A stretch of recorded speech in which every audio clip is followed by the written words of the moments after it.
How much money do you need in retirement? Well, that really just depends on the type of lifestyle that you're going to want to have in retirement. To have a comfortable retirement, I would say as a single person, comfortable would be an income in today's dollars, maybe around about $70,000 a year, 60 to 70, you could get away with that, assuming that you've already got a property that's paid for and you're not paying a mortgage and you're not paying rent. As a couple, I would put a comfortable retirement at about $80,000, maybe $90,000 for a reasonable retirement.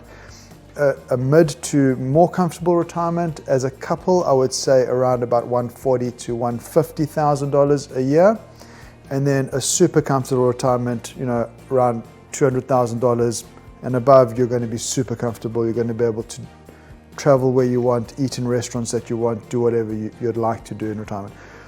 I think an important thing to remember though is, plans change. People may plan on going on their big trip at the age of 60 and at the age of 58 they happen to have a major medical event, or their circumstances change when it comes to their work situation. They may be forced into retirement earlier. So you've got to keep some sort of fluidity with this plan.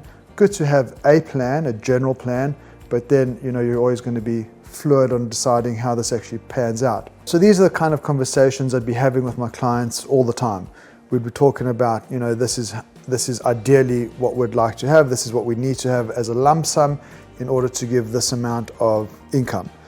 And we use quite sophisticated modeling to be able to show what that looks like. Then we can throw in things like, between the age of 60 and 65, if you're retiring, you may need $160,000. Between 65 and 75, maybe need 120, and then that tiers down from age 75 to 95. Maybe we're only looking at about $80,000. So it just really depends on what your age is at that point. Other things that we always take into considerations are maybe large trips that you've always wanted to do, the big Europe trip. That might be $60,000 or $80,000 for a 3-month trip. And we can add those in as lump sums that you might want to draw down along the way. As I was saying, planning them out is always a positive thing. It's a good thing. It gives you an idea of what is possible. But reviewing that plan every 12 months or every 18 months is going to be important, because maybe your returns weren't as good. Maybe you've spent more than what you needed to.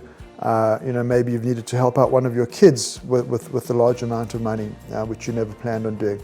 So, and on that point, it's quite important to actually understand what you're able to help your kids with as well, so it doesn't detriment what your retirement plans are.